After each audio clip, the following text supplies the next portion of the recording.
तुम सोचते हो लोग तुमसे नहीं डरते, गलत सोचते हो। कुछ लोग तुमसे बहुत डरते हैं, इसलिए वो तुम्हें नीचे दिखाते हैं, इसलिए वो तुम्हारा मजाक उड़ाते हैं, इसलिए वो तुम्हें इग्नोर करते हैं, इसलिए वो तुम्हें कंट्रोल करने की कोशिश करते हैं। ये सब फियर है, तुमसे फियर। साइकोलॉजी में इसे कहते हैं प्रोजेक्शन। जब कोई खुद इनसिक्योर होता है वो दूसरों को नीचे दिखाकर बेहतर फील करता है। जब कोई तुम में थ्रेट देखता है वो तुम्हें अटैक करके सेफ फील करता है। मतलब जो लोग तुम्हें सबसे ज्यादा परेशान करते हैं वो तुमसे सबसे ज्यादा डरते हैं। आज मैं तुम्हें 5 टाइप्स के लोग बताऊंगा जो तुमसे सीक्रेटली डरते हैं। उनके बिहेवियर को डिकोड करूंगा, उनके फियर को एक्सपोज करूंगा। इस वीडियो के बाद तुम उन्हें अलग नजर से देखोगे और तुम्हें अपनी पावर का एहसास होगा। लेकिन रुको एक सेकंड यार, देखो मैं डायरेक्टली बोलता हूँ, AIRN चैनल अभी मोनेटाइजेशन के बहुत क्लोज है, बस थोड़े से सब्सक्राइबर्स और चाहिए। तो अगर तुम रियल नॉलेज चाहते हो, लाइफ चेंजिंग कंटेंट चाहते हो और इस चैनल को ग्रो होते देखना चाहते हो तो प्लीज अभी सब्सक्राइब बटन दबा दो। वो रेड बटन दिख रहा है ना, बस एक क्लिक, फ्री है, किडनी नहीं मांग रहा। और हाँ, बेल आइकन भी दबाना मत भूलना, ऑल नोटिफिकेशंस वाला। डन? अब चलो सीरियस बात करते हैं। इस वीडियो में मैं तुम्हें 5 टाइप्स के लोग बताऊंगा जो सीक्रेटली तुमसे डरते हैं। टाइप नंबर 1 है द जेलस वंस, जो तुम्हारी ग्रोथ से जलते हैं। टाइप नंबर 2 है द कंट्रोलर्स, जो तुम्हें मैनिपुलेट करने की कोशिश करते हैं। टाइप नंबर 3 है द कांस्टेंट क्रिटिक्स, जो हमेशा तुम्हारी गलतियां निकालते हैं। टाइप नंबर 4 है द फेक फ्रेंड्स, जो तुम्हारे साथ रहते हैं बट सीक्रेटली तुम्हारा बुरा चाहते हैं। और टाइप नंबर 5 है द इनसिक्योर अचीवर्स। ये सबसे इंटरेस्टिंग टाइप है, लास्ट तक रुकना क्योंकि यही टाइप सबसे ज्यादा रिलेटेबल होगा। हर टाइप के लिए मैं तुम्हें बताऊंगा कि उनका साइकोलॉजी क्या है, उन्हें कैसे पहचानोगे और उनसे कैसे डील करोगे। तो चलो शुरू करते हैं टाइप नंबर 1 से। टाइप नंबर 1 है द जेलस वंस।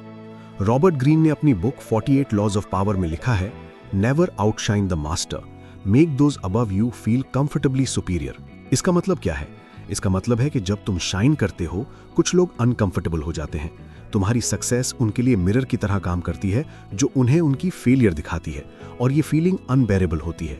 इसीलिए जेलस लोग तुमसे डरते हैं। चलो इसे डीपली समझते हैं। साइकोलॉजी में एक कॉन्सेप्ट है जो कहलाता है सोशल कंपैरिजन थ्योरी। ये थ्योरी कहती है कि हम सब अपने आप को दूसरों से कंपेयर करते हैं और जब कंपैरिजन में हम हारते हैं तो हमें पेन होता है। अब सोचो, जब तुम सक्सेसफुल होते हो, जब तुम ग्रो करते हो, जब तुम्हारी लाइफ बेटर होती है, कुछ लोग ऑटोमेटिकली तुमसे कंपेयर करने लगते हैं और जब वो कंपेयर करते हैं उन्हें रियलाइज होता है कि वो तुमसे पीछे हैं। ये रियलाइजेशन पेनफुल है और इस पेन से बचने के लिए वो क्या करते हैं?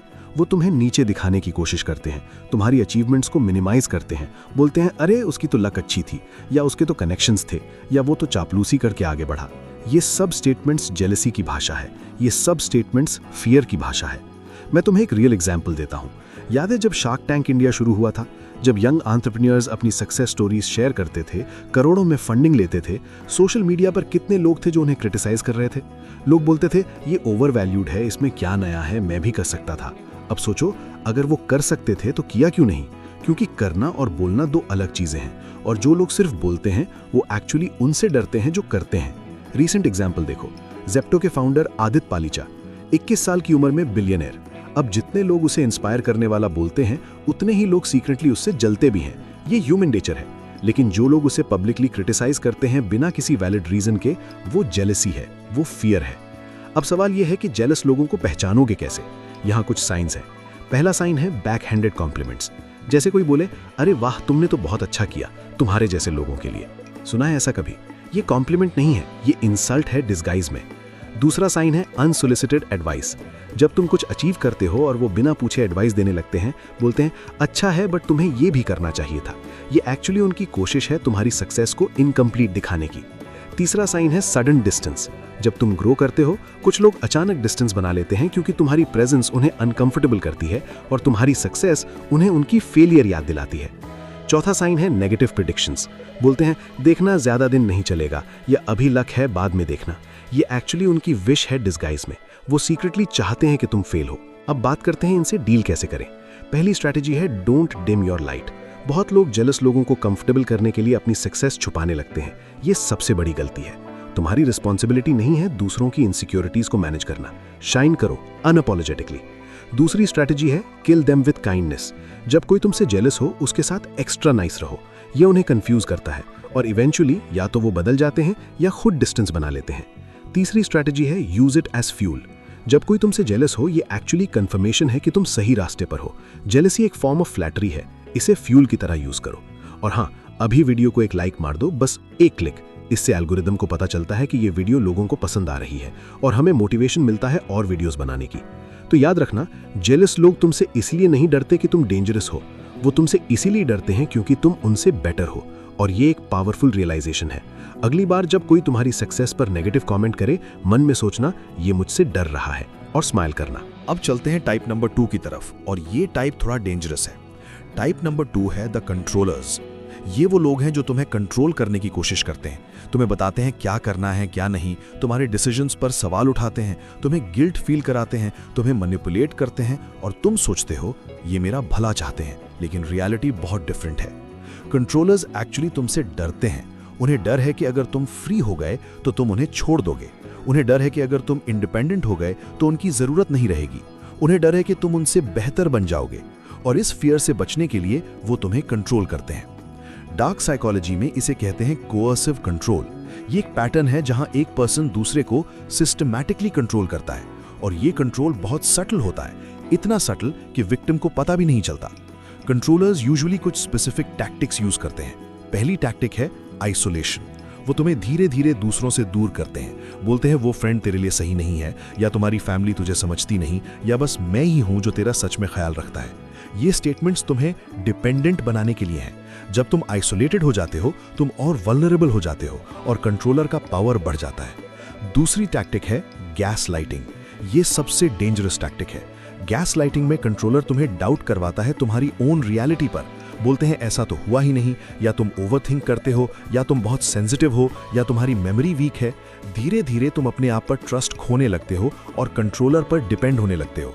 ये मेंटल मैनिपुलेशन का एक फॉर्म है। तीसरी टैक्टिक है गिल्ट ट्रिपिंग। बोलते हैं मैंने तेरे लिए इतना किया और तुम ये नहीं कर सकते, या अगर तुम सच में मुझसे प्यार करते तो, या तुम्हारी वजह से मुझे इतनी तकलीफ होती है। ये इमोशनल ब्लैकमेल है, और इसका पर्पस है तुम्हें कंट्रोल करना। चौथी टैक्टिक है मूविंग द गोल पोस्ट्स। तुम जो भी करो कभी इनफ नहीं होता। जब तुम एक एक्सपेक्टेशन पूरी करते हो, वो दूसरी निकाल देते हैं। तुम हमेशा चेज करते रहते हो और कभी पहुंच नहीं पाते। ये तुम्हें एग्जॉस्टेड और डिपेंडेंट रखने का तरीका है। अब मेन क्वेश्चन, ये लोग तुमसे डरते क्यों हैं? आंसर सिंपल है। कंट्रोलर्स को पता है कि तुम में पोटेंशियल है। उन्हें पता है कि अगर तुम अपना पोटेंशियल रियलाइज कर लो, तुम्हें उनकी जरूरत नहीं रहेगी। सोचो, अगर तुम कमजोर होते, उन्हें कंट्रोल करने की जरूरत नहीं होती। अगर तुम पावरलेस होते, उन्हें मैनिपुलेट करने की जरूरत नहीं होती। वो इसलिए कंट्रोल करते हैं क्योंकि उन्हें पता है तुम में पावर है, और वो पावर उन्हें डराती है। मैं तुम्हें एक रिलेटेबल एग्जाम्पल देता हूं। इंडियन फैमिलीज में ये पैटर्न बहुत कॉमन है। कुछ पेरेंट्स, और मैं कह रहा हूं कुछ, सब नहीं, अपने बच्चों को कंट्रोल करते हैं, करियर चॉइस से लेकर मैरिज तक। बोलते हैं इंजीनियरिंग करो, स्टेबल है, या वो लड़की या लड़का सही नहीं है, या हमारे टाइम में ऐसा नहीं होता था। अब ये हमेशा बुरा नहीं है। कभी कभी पेरेंट्स का एक्सपीरियंस वैल्यूएबल होता है, बट कभी कभी ये कंट्रोल उनके फियर से आता है। फियर कि बच्चा इंडिपेंडेंट हो गया तो हमारी जरूरत नहीं रहेगी, फियर कि हमारा कंट्रोल खत्म हो जाएगा, फियर कि हम इररेलेवेंट हो जाएंगे। और ये फियर अंडरस्टैंडेबल है, बट इसे रिकॉग्नाइज करना जरूरी है। रिलेशनशिप्स में भी सेम पैटर्न देखने को मिलता है। टॉक्सिक पार्टनर्स जो हर चीज कंट्रोल करना चाहते हैं, ये एक्चुअली इनसिक्योर होते हैं। उन्हें डर है कि तुम उनसे बेहतर ऑप्शन पालोगे, इसलिए वो तुम्हें लिमिट करते हैं। कंट्रोलर्स को आइडेंटिफाई करना थोड़ा मुश्किल है, क्योंकि वो अक्सर केयरिंग के मास्क में आते हैं। बट कुछ रेड फ्लैग्स हैं। पहला रेड फ्लैग है एक्सेसिव मॉनिटरिंग। वो हमेशा जानना चाहते हैं तुम कहाँ हो, किसके साथ हो, क्या कर रहे हो। दूसरा रेड फ्लैग है क्रिटिसिज्म डिस्गाइज्ड एज कंसर्न। बोलते हैं मैं तो बस तेरे भले के लिए बोल रहा हूं, लेकिन हर बात में क्रिटिसिज्म होती है। तीसरा रेड फ्लैग है पनिशिंग इंडिपेंडेंस। जब तुम कोई इंडिपेंडेंट डिसीजन लेते हो, वो अपसेट हो जाते हैं, साइलेंट ट्रीटमेंट देते हैं, या इमोशनल आउटबर्स्ट्स करते हैं। चौथा रेड फ्लैग है मेकिंग यू डिपेंडेंट। वो एक्टिवली ऐसी सिचुएशंस क्रिएट करते हैं जहां तुम्हें उनकी जरूरत पड़े। फाइनेंशियल डिपेंडेंस, इमोशनल डिपेंडेंस, या सोशल डिपेंडेंस। अब डील कैसे करें? पहली स्ट्रैटेजी है रिकॉग्नाइज द पैटर्न। पहला स्टेप है रिकॉग्नाइज करना कि तुम कंट्रोल्ड हो रहे हो। ये वीडियो देखना उसी डायरेक्शन में एक स्टेप है। दूसरी स्ट्रैटेजी है set boundaries. Clear boundary set करो। बोलो मुझे अपने डिसीजंस खुद लेने दो, या मैं अप्रिशिएट करता हूं तुम्हारी एडवाइस, बट फाइनल चॉइस मेरी होगी। कंट्रोलर्स को बाउंड्रीज पसंद नहीं आएंगी, वो पुश बैक करेंगे, बट कंसिस्टेंट रहो। तीसरी स्ट्रैटेजी है build your support system. Controllers तुम्हें आइसोलेट करने की कोशिश करते हैं, इसलिए एक्टिवली अपना सपोर्ट सिस्टम बिल्ड करो। फ्रेंड्स, फैमिली मेंबर्स या इवन ऑनलाइन कम्युनिटीज। तुम अकेले नहीं हो। चौथी स्ट्रैटेजी है फाइनेंशियल इंडिपेंडेंस। अगर पॉसिबल हो फाइनेंशियली इंडिपेंडेंट बनो। बहुत सारा कंट्रोल फाइनेंशियल डिपेंडेंस से आता है। जब तुम फाइनेंशियली इंडिपेंडेंट हो, तुम्हारी बार्गेनिंग पावर बढ़ जाती है। और हाँ, अभी तक सब्सक्राइब नहीं किया? यार सीरियस बात है, हम ऑलमोस्ट मोनेटाइज होने वाले हैं। तुम्हारा एक सब्सक्राइब हमें गोल के बहुत क्लोज ले जाता है। और कंटेंट तो देख ही रहे हो, वर्थ है ना? तो चलो सब्सक्राइब कर दो, मैं वेट करता हूं। डन? चलें आगे। तो याद रखना, कंट्रोलर्स तुम्हें इसलिए कंट्रोल करते हैं क्योंकि वो तुमसे डरते हैं। उन्हें पता है तुम में पोटेंशियल है, उन्हें पता है तुम पावरफुल हो, और उन्हें डर है कि तुम उन्हें पीछे छोड़ दोगे। तुम्हारा काम है अपना पोटेंशियल रियलाइज करना। उनका फियर उनकी प्रॉब्लम है, तुम्हारी नहीं। अब चलते हैं टाइप नंबर 3 की तरफ, द कॉन्स्टेंट क्रिटिक्स। और ये टाइप हर जगह मिलता है, ऑफिस में, फैमिली में, इवन सोशल मीडिया पर। टाइप नंबर 3 है द कॉन्स्टेंट क्रिटिक्स। तुम जो भी करो, कुछ लोग हमेशा कुछ नेगेटिव ढूंढ लेते हैं। तुमने न्यू जॉब ज्वाइन की, बोलते हैं सैलरी कम है। तुमने बिजनेस स्टार्ट किया, बोलते हैं रिस्की है, फेल हो जाओगे। तुमने वेट लूज किया, बोलते हैं बहुत वीक हो गए हो। तुमने कुछ अचीव किया, बोलते हैं इसमें क्या है, कोई भी कर सकता है। ये लोग हर जगह है, और तुम सोचते हो शायद ये सही कह रहे हैं, शायद मुझ में कुछ कमी है। रॉन्ग। ये लोग तुमसे डरते हैं, और उनकी क्रिटिसिज्म एक्चुअली उनकी इनसिक्योरिटी है। साइकोलॉजी में एक कॉन्सेप्ट है जो कहलाता है टॉल पॉपी सिंड्रोम। ऑस्ट्रेलिया में ये टर्म बहुत पॉपुलर है। टॉल पॉपी मतलब वो पॉपी फ्लावर जो बाकियों से ऊंची हो जाती है। और क्या होता है टॉल पॉपी के साथ? उसे काट दिया जाता है।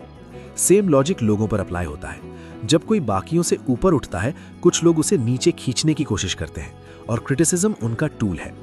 अब सोचो, अगर तुम मीडियोकर होते, कोई तुम्हारी क्रिटिसिज्म करने की एनर्जी वेस्ट नहीं करता। Criticism is proof that you matter. Criticism is proof कि तुम स्टैंडिंग आउट हो। क्रिटिसिज्म इज प्रूफ कि तुम थ्रेटनिंग हो। रीसेंट एग्जाम्पल देखो, IPL 2024 में विराट कोहली को कितनी क्रिटिसिज्म मिली जब वो रन्स नहीं बना पा रहे थे। हर कोई एक्सपर्ट बन गया था। लोग बोलते थे फॉर्म खत्म है, अब रिटायर होना चाहिए, स्ट्राइक रेट लो है। फिर क्या हुआ? ऑरेंज कैप जीत ली। अब वही लोग कहते हैं हमें पता था विराट कमबैक करेगा। देखा पैटर्न? जब सक्सेस होती है क्रेडिट लेते हैं, जब स्ट्रगल होती है क्रिटिसिज्म करते हैं। ये हिपोक्रेसी है, और ये हिपोक्रेसी फियर से आती है।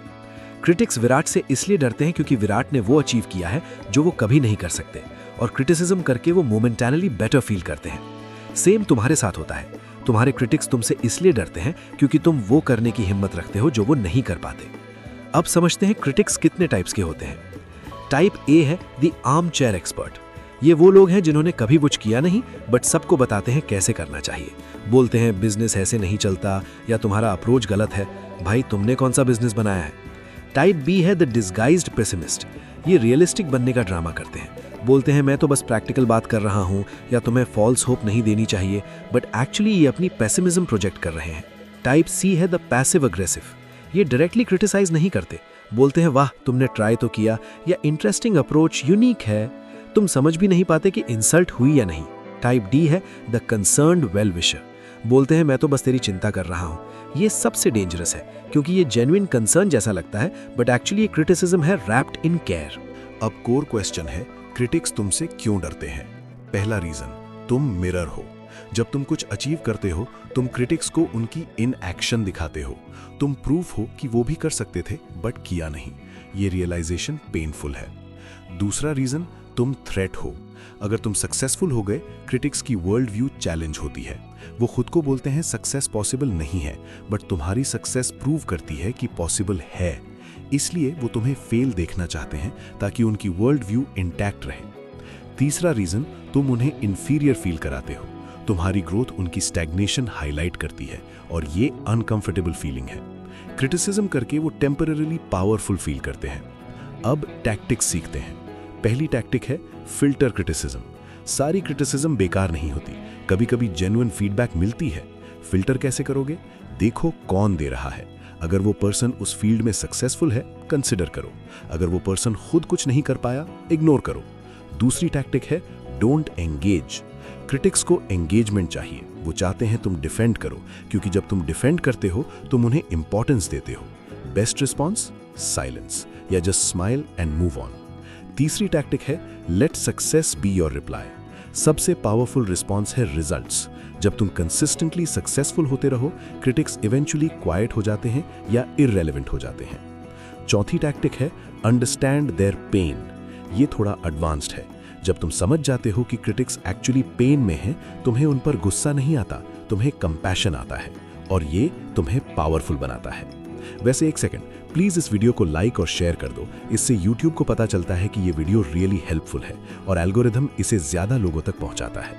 तुम्हारा एक क्लिक किसी और की लाइफ चेंज कर सकता है, तो प्लीज इस वीडियो को हाइप कर दो। तो याद रखना, क्रिटिक्स तुम्हें इसलिए क्रिटिसाइज करते हैं क्योंकि तुम उनसे डरावने हो। तुम वो करने की हिम्मत रखते हो जो वो नहीं कर पाते। तुम वो अचीव करते हो जो वो ड्रीम करते हैं। क्रिटिसिज्म एक्चुअली एक कॉम्प्लीमेंट है डिस्गाइज में। अगली बार जब कोई क्रिटिसाइज करे, मन में बोलना, थैंक्स फॉर कंफर्मिंग, मैं सही रास्ते पर हूं। अब चलते हैं टाइप नंबर 4 की तरफ, और ये टाइप सबसे पेनफुल है, the fake friends. Type number 4 है द फेक फ्रेंड्स। ये वो लोग हैं जो तुम्हारे साथ हंसते हैं बट तुम्हारी पीठ पीछे गॉसिप करते हैं, तुम्हारी सक्सेस पर हैप्पी होने का ड्रामा करते हैं बट सीक्रेटली जलते हैं, तुम्हारे साथ रहते हैं बट तुम्हारा बुरा चाहते हैं। और ये सबसे डेंजरस टाइप है, क्योंकि एनिमीज को तो तुम पहचान लेते हो, बट फेक फ्रेंड्स वो क्लोज रहते हैं, ट्रस्टेड रहते हैं, और इसलिए ज्यादा डैमेज करते हैं। 48 लॉज ऑफ पावर में रॉबर्ट ग्रीन कहते हैं, know who you are dealing with, do not offend the wrong person. But मैं ऐड करूंगा, और फेक फ्रेंड्स को आइडेंटिफाई करना सीखो, क्योंकि वो तुमसे डरते हैं और डरा हुआ इंसान डेंजरस होता है। फेक फ्रेंड्स का साइकोलॉजी इंटरेस्टिंग है। वो तुम्हारे फ्रेंड इसलिए नहीं बनते क्योंकि तुम्हें लाइक करते हैं, वो इसलिए बनते हैं क्योंकि पहला रीजन है प्रॉक्सिमिटी एडवांटेज। तुम्हारे क्लोज रहकर वो तुम्हारी लाइफ मॉनिटर कर सकते हैं, तुम्हारी सक्सेसेस और फेलियर्स से अपडेट रहते हैं। दूसरा रीजन है सोशल प्रूफ। अगर तुम सक्सेसफुल हो, तुम्हारे साथ एसोसिएटेड रहना उनकी इमेज अच्छी करती है, बोलते हैं हाँ वो मेरा दोस्त है। तीसरा रीजन है keeping enemies closer. Classic strategy है, एनिमीज को क्लोज रखो। अगर वो सीक्रेटली तुमसे compete करते हैं, तुम्हारे क्लोज रहना उन्हें इंटेल देता है। चौथा रीजन है सैबोटाज अपॉर्चुनिटी। जब तुम ट्रस्टिंग होते हो, तुम वल्नरेबल होते हो, और फेक फ्रेंड्स इसका एडवांटेज ले सकते हैं राइट मोमेंट पर। मैं तुम्हें एक रिलेटेबल सिनारियो देता हूं। सोचो तुमने एक न्यू जॉब ज्वाइन की, सैलरी इंक्रीज हुई, तुमने अपने क्लोज फ्रेंड को बताया। अब देखो क्या होता है। सिनारियो ए में रियल फ्रेंड बोलता है, यार बहुत खुशी हुई, पार्टी देनी पड़ेगी, तुम डिजर्व करते थे। Genuinely happy, no undertones. Scenario B में फेक फ्रेंड बोलता है, ओह नाइस, बट इतनी सैलरी में आजकल क्या होता है यार, और वर्कलोड बहुत होगा ना। देखा difference? Fake friend immediately negative angle ढूंढता है क्योंकि उसे तुम्हारी सक्सेस अनकंफर्टेबल करती है। अनदर एग्जाम्पल, तुमने वेट लूज किया, रियल फ्रेंड बोलता है, भाई ट्रांसफॉर्मेशन अमेजिंग है, कैसे किया? फेक फ्रेंड बोलता है, हाँ फेस पतला हो गया, अनहेल्दी तो नहीं लग रहा। देखा, फेक फ्रेंड्स हर अचीवमेंट में कुछ नेगेटिव ढूंढते हैं। ये उनका कोप मैकेनिज्म है, और ये सब इसलिए क्योंकि वो तुमसे डरते हैं। फेक फ्रेंड्स को आइडेंटिफाई करना क्रिटिकल है। यहाँ कुछ साइंस हैं।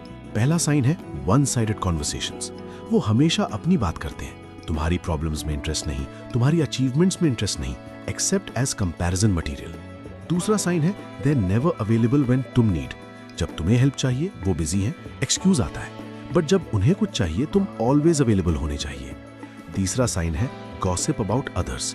अगर वो तुम्हारे सामने दूसरों की गॉसिप करते हैं, गारंटीड तुम्हारी भी करते होंगे। ये बिहेवियर कंसिस्टेंट होता है।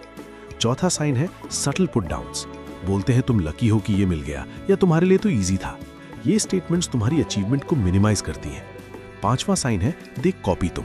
जब तुम कुछ नया करते हो वो सेम करते हैं। इमिटेशन फ्लैटरी हो सकती है, बट एक्सेसिव इमिटेशन कॉम्पिटिशन है।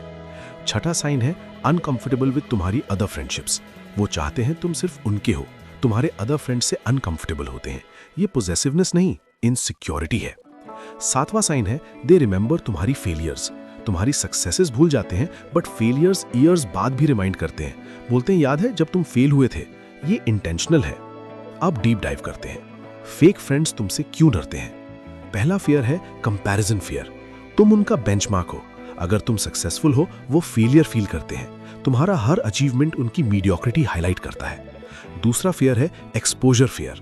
अगर तुम सक्सेसफुल हो गए और अपना सर्कल अपग्रेड किया, उनकी इज्जत खतरे में है, तुम उन्हें पीछे छोड़ दोगे। तीसरा फियर है इनएडिक्वेसी फियर। जब तुम ग्रो करते हो, गैप बढ़ता है, और वो गैप अनकंफर्टेबल है। वो खुद को लेस देन फील करते हैं। चौथा फियर है इररेलेवेंस फियर। अगर तुम सक्सेसफुल हो गए तुम्हें उनकी जरूरत नहीं रहेगी और वो इररेलेवेंट हो जाएंगे। ये सब फियर्स उन्हें तुम्हें सीक्रेटली सैबोटाज करने पर मजबूर करते हैं। अब प्रैक्टिकल स्ट्रैटेजीज। पहली स्ट्रैटेजी है ऑब्जर्व बिफोर तुम ट्रस्ट। हर किसी को इंस्टेंट ट्रस्ट मत करो, टाइम दो, ऑब्जर्व करो, देखो कैसे रिएक्ट करते हैं तुम्हारी सक्सेस पर, फेलियर पर। दूसरी स्ट्रैटेजी है शेयर सिलेक्टिवली। अपने प्लान्स और अचीवमेंट्स केयरफुली शेयर करो, हर किसी को हर चीज जानने की जरूरत नहीं। तीसरी स्ट्रैटेजी है डिस्टेंस ग्रेजुअली। एकदम से कट ऑफ मत करो, ग्रेजुअली डिस्टेंस बनाओ, लेस टाइम दो, लेस इंफॉर्मेशन शेयर करो, इवेंचुअली रिलेशनशिप फेड हो जाएगी। चौथी स्ट्रैटेजी है अपग्रेड तुम्हारा सर्कल। जैसे तुम ग्रो करते हो तुम्हारा सर्कल भी ग्रो होना चाहिए। ऐसे लोगों से कनेक्ट करो जो जेन्युइनली सपोर्टिव हो, जो तुमसे खुश हो, थ्रेटन नहीं। पांचवी स्ट्रैटेजी है don't take it personally. Fake friends का बिहेवियर उनकी इनसिक्योरिटी है, तुम्हारी वर्थ नहीं। उन्हें तुम्हारी वैल्यू डिफाइन करने मत दो। Quick break. यार अगर तुम यहां तक पहुंच गए तो तुम सीरियस हो अबाउट सेल्फ इंप्रूवमेंट, तो मैं एक रिक्वेस्ट करूंगा, कमेंट में लिखो मैं पावर में हूं। इससे मुझे पता चलेगा कि ये वीडियो सही लोगों तक पहुंच रही है और एल्गोरिदम को भी सिग्नल जाता है। चलो लिख दो। तो याद रखना, फेक फ्रेंड्स तुमसे इसलिए डरते हैं क्योंकि तुम उनसे बेहतर हो। तुम्हारी ग्रोथ उनका नाइटमेयर है, इसलिए वो क्लोज रहते हैं तुम्हें लिमिट करने के लिए। बट अब तुम अवेयर हो और अवेयरनेस ही फर्स्ट स्टेप है प्रोटेक्शन की तरफ। अब चलते हैं लास्ट और सबसे पावरफुल टाइप की तरफ। Type number 5, the insecure achievers. ये टाइप सबसे इंटरेस्टिंग है और शायद सबसे रिलेटेबल भी। टाइप नंबर 5 है द इनसिक्योर अचीवर्स। अब ये टाइप थोड़ा डिफरेंट है।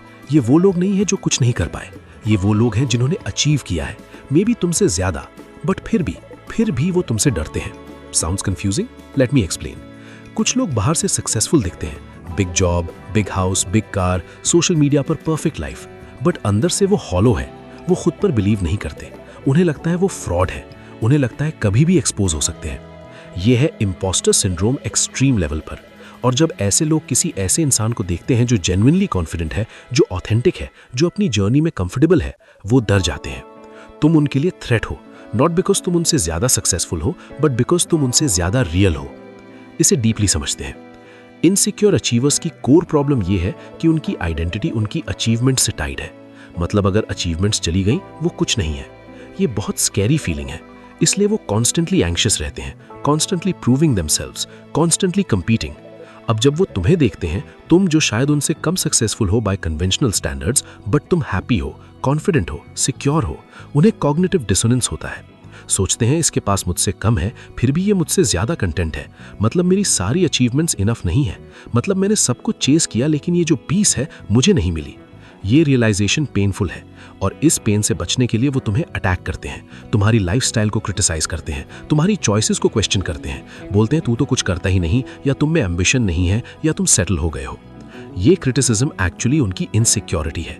उन्हें वैलिडेट करना है कि उनका पाथ सही है और तुम्हारा पाथ गलत है। रीसेंट ट्रेंड देखो, लिंक्डइन पर कितने लोग हैं जो कॉन्स्टेंटली अचीवमेंट्स पोस्ट करते हैं। Thrilled to announce, blessed to share, so grateful for this opportunity. अब मैं नहीं कह रहा सब फेक हैं, बट कुछ लोग हैं जो वैलिडेशन के लिए पोस्ट करते हैं। हर पोस्ट के पीछे एक इनसिक्योरिटी है।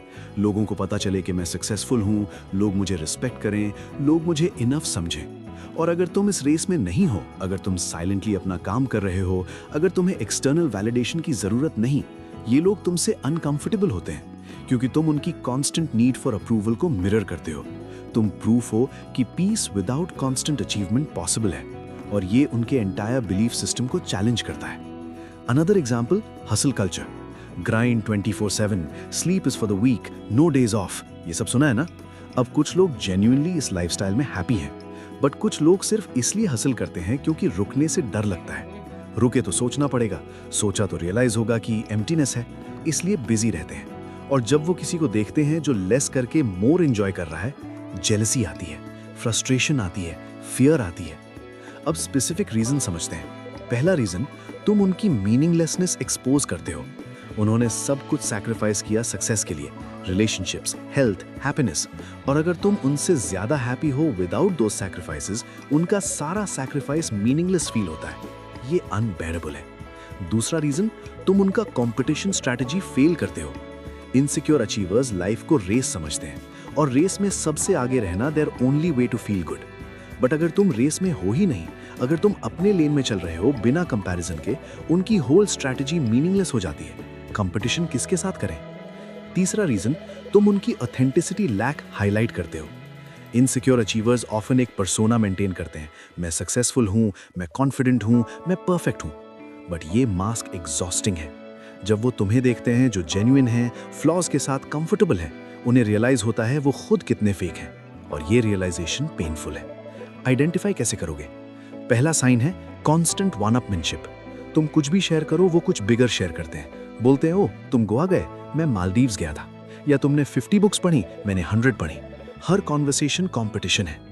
दूसरा साइन है नेम ड्रॉपिंग। वो कॉन्स्टेंटली मेंशन करते हैं किन इंपॉर्टेंट लोगों को जानते हैं। बोलते हैं actually my friend who works at Google, या जब मैं अंबानी की पार्टी में था। ये वैलिडेशन सीकिंग है। तीसरा साइन है ओवर शेयरिंग अचीवमेंट्स।